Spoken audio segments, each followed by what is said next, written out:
Hello everyone, সবাই কেমন আছেন? আশা করি সবাই খুব ভালো আছেন, আর আমিও খুব ভালো আছি। গরম পায়েসটা কিন্তু গোপালকে দাও। আর নতুন একটি সকালে নতুন একটি ব্লগ নিয়ে চলে এসেছি আপনাদের সাথে নন্দিনী অ্যান্ড অপ্রতিম লাইফস্টাইলে। আর আজ অপ্রতিমের বার্থডে। তো অপ্রতিমের বার্থডেটা তো আমাদের কাছে ভীষণ স্পেশাল। আসলে প্রত্যেকটা বাবা মার কাছেই ভীষণ স্পেশাল হয় তার সন্তানের বার্থডে। তাই সকালবেলায় ঘুম থেকে উঠে স্নান করে সবার প্রথমে করে নিয়েছি পায়েস। আর পায়েস আমি গোপালকে ভোগ দিয়েছি আর ঢেকে রাখা হয়েছিল। আর এখন আশীর্বাদের সময় তাকে পায়েস দিয়ে আর ধান দুব্বা দিয়ে আশীর্বাদ পর্ব চলছে। আর সকাল থেকে সব রকম আয়োজন করেছি নিজের হাতে। আর আমার ভাইয়ের বউ মানে পূর্ণিমা আমাকে প্রচুর হেল্প করেছে, আর ও পনিরের তরকারিটা করেছে। আর দুপুরবেলার মেনুতে ছিল সাদা ভাত, আলু ভাজা, ডাল, শাক, মাছের মাথা। সেটা শুধু ওর জন্যই স্পেশালি, কেননা মাছের মাথা শুভ। আর ছিল 5 রকম মিষ্টি, পনিরের তরকারি, চাটনি, পাঁপড়, পায়েস তো আশীর্বাদের সময় দিচ্ছি, স্যালাড। হ্যাঁ, আর আমি যতটা পেরেছি মাংসটা করিনি, ইচ্ছে করে করিনি, মাংস করতে নেই, মাংসটা হবে রাতের বেলা। আর রাতের বেলার জন্য করেছি ফ্রাইড রাইস আর চিকেন রেজালা। আর দিনের বেলায় এই চাটনি, পাঁপড়, পায়েস, পাঁপড়টা পরে ভেজে দেব, আর পনিরটা পুরোটা করে নিয়েছি। আর সন্ধেবেলার আইটেমে ছিল কোল্ড ড্রিঙ্কস আর চিকেন পাকোড়া। আর যারা নিরামিষ খাবে তাদের জন্য পনির পাকোড়া। পাকোড়াটা আমি ঠিক ভালো পারি না, তো আমার ভাইয়ের বউ ভাজছে, তো ভাইয়ের বউয়ের দায়িত্বে ছিল পনির আর পাকোড়ার দায়িত্ব ছিল। আর এখানে বার্থডে পার্টি শুরু হয়ে গেছে, আর সব গেস্ট চলে এসেছে, সবাই চলে এসেছে। আর অপ্রতিমের স্কুলের ফ্রেন্ডসদেরকে বলেছি আর তাদের মাদেরকে বলেছি। খুবই ছোট্ট করে আয়োজন করা হয়েছে বার্থডে পার্টি, কিন্তু 5 ইয়ার্স কমপ্লিট হলো অপ্রতিমের। একটু বড় করে করার ইচ্ছে ছিল, কিন্তু জায়গার জন্য হয়নি। আর আমাদের ছাদটাও তো জানেন ঘেরা না যে প্যান্ডেল করব, আর বাইরেও কাদা বৃষ্টি হয়েছে। এই জন্য খুবই ছোটখাটো করে জন্মদিন পালন করা হলো।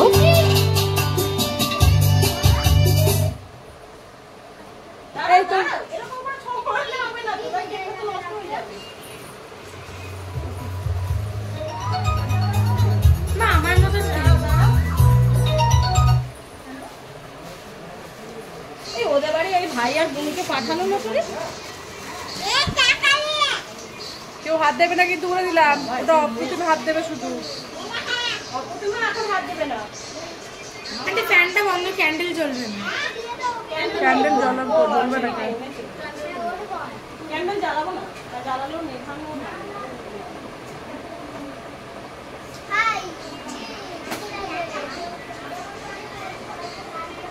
আন্টি আন্টি হ্যাঁ বলো। তোমার কেক কাটা হবে?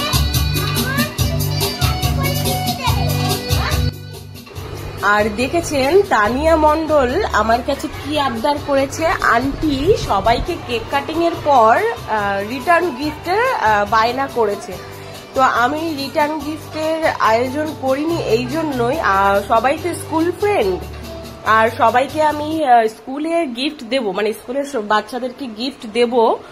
এখন তো গরমের ছুটি পড়েছে, তো যখন স্কুল খুলবে তখন আমি গিফটের ব্যবস্থা করব। এই জন্য আমি ভাবলাম যে একেবারেই সবাইকে দেওয়া হবে। তো ও আমার কাছে এখনই চেয়ে ফেলেছে। যাই হোক, বাচ্চা মন তো, আর রিটার্ন গিফট সব জায়গাতেই পায়, তো খুব ভালোও লাগলো। আমি আবার বললাম যে আমি স্কুলে আমি তোমাদের সবাইকে রিটার্ন গিফট পৌঁছে দেব।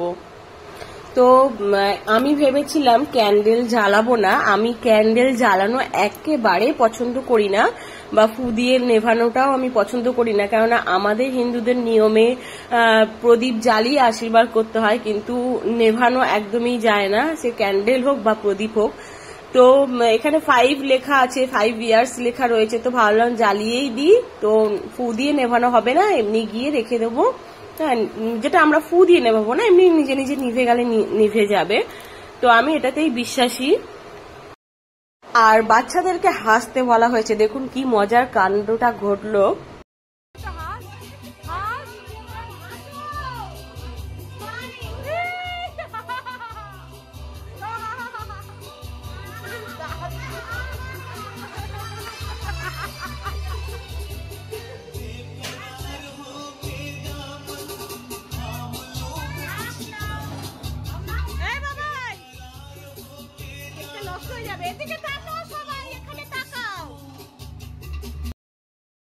আর বন্ধুরা, আপনাদের সবার কাছে আমার একটাই অনুরোধ, আজকের দিনে অপ্রতিমকে আপনারা সবাই মন থেকে আশীর্বাদ করবেন।